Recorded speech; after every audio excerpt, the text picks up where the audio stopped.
नमस्कार विद्यार्थी मित्रांनो, महा एक्झाम पॉईंट या एज्युकेशनल यूट्यूब चॅनलमध्ये आपलं सर्वांचं स्वागत आहे. तर मित्रांनो, मागील काही दिवसापासून आपण पोस्टमॅन, मेलगार्ड व MTS परीक्षेची आपण पूर्वतयारी करून घेत आहोत. परीक्षेच्या दृष्टिकोनाने परीक्षामध्ये विचारल्या जाणाऱ्या इम्पॉर्टंट क्वेश्चन आपण कव्हर करून घेत आहोत. तर मित्रांनो, आजचा व्हिडिओ आपला हा भूगोल पार्ट 3 आहे, जो की पार्ट 1 आणि पार्ट 2 वर डिपेंड आहे. जर तुम्ही पार्ट 1, पार्ट 2 पाहिला नसेल तर त्या व्हिडिओची लिंक डिस्क्रिप्शन बॉक्समध्ये दिलेली आहे. तुम्ही ते व्हिडिओ पाहू शकता.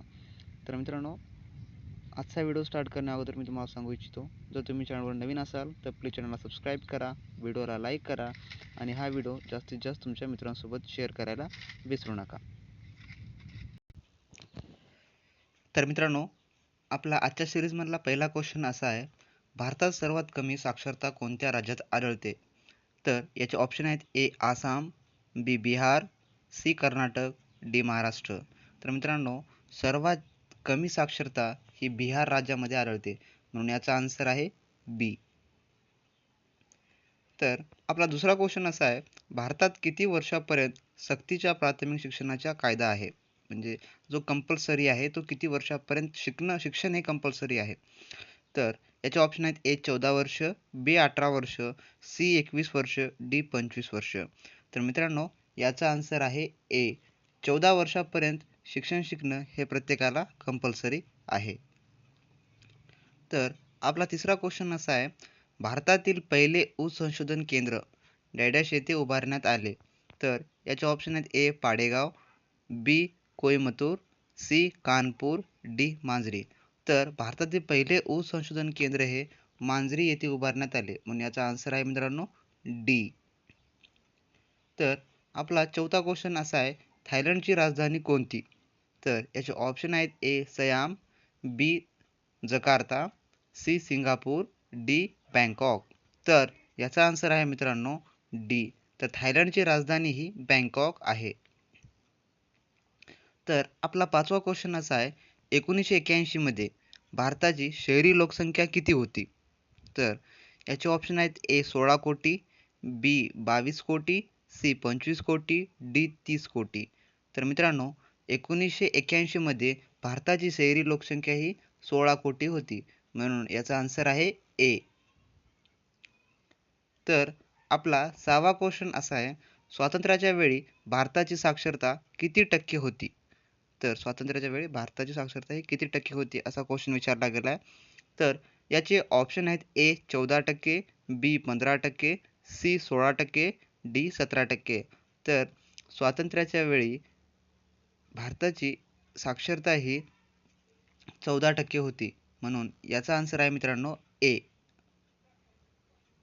तर आपला सातवा क्वेश्चन असा आहे, लोकसंख्येतील जलद वाढीमुळे कशावर प्रचंड ताण पडला आहे?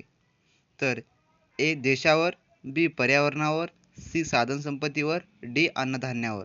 तर मित्रांनो, लोकसंख्येतील जलद गतीच्या वाढीमुळे साधनसंपत्तीवर ताण पडलेला आहे, म्हणून याचा आन्सर आहे सी. तर आपला आठवा क्वेश्चन असा आहे, भारतातील प्रमुख अवकाश केंद्र डॅश येथे आहे?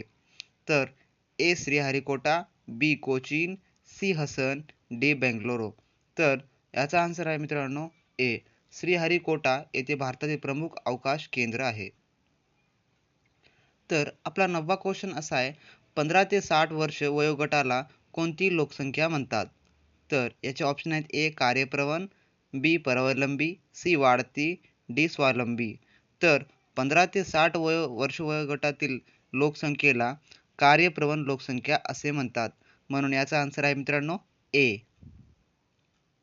तर आपला 10वा क्वेश्चन असा आहे, मुंबई बँगलोर NH4 हा कोणता मार्ग आहे? तर याचे ऑप्शन आहेत: ए राष्ट्रीय महामार्ग, बी राज्यमार्ग, सी जिल्हा मार्ग, डी ग्रामीण मार्ग. तर याचा आन्सर आहे मित्रांनो ए राष्ट्रीय महामार्ग आहे. मुंबई बँगलोर NH4 हा नॅशनल हायवे आहे, म्हणून राष्ट्रीय महामार्ग आहे. तर आजचा आपला क्वेश्चन फॉर यू मधला क्वेश्चन असा आहे, कलकत्ता बंदरावरील ताण कमी करण्यासाठी कोलकात्याजवळ कोणते बंदर विकसित करण्यात आले आहे? तर याचे ऑप्शन आहेत: ए हल्दिया, बी पारादीप, सी फरक्का, डी तुतीकोरीन. तर याचा आन्सर मित्रांनो तुम्ही कमेंट बॉक्समध्ये द्यायला विसरू नका. आणि जर तुम्हाला याचा आन्सर येत नसेल तर तुम्ही आमचा नेक्स्ट व्हिडिओ पहा, त्यामध्ये आन्सर पण देण्यात येईल आणि जो कोणी आन्सर दिला आहे त्याचं नाव पण घोषित करण्यात येईल. तर मित्रांनो, आजचे असे जॉग्रफीचे टॉप 10 क्वेश्चन होते जे परीक्षा दृष्टिकोनाने इम्पॉर्टंट आहेत. आपण मागील काही व्हिडिओमध्ये आपण परीक्षेच्या पेपरचं सोल्युशनसुद्धा केलेलं आहे, त्यामध्ये बहुतांश क्वेश्चन हे आपल्या सिरीजमधलेच आलेले होते. जर तुम्ही तो व्हिडिओ पाहिलेला नसेल पेपर सॉल्वचा, तर डिस्क्रिप्शनमध्ये त्याची पण लिंक दिलेली आहे, तुम्ही ते पण व्हिडिओ पाहू शकता. तर मित्रांनो, भेटूया आपण नेक्स्ट व्हिडिओमध्ये. तोपर्यंत बी प्रॅक्टिस क्रॅक एक्झाम.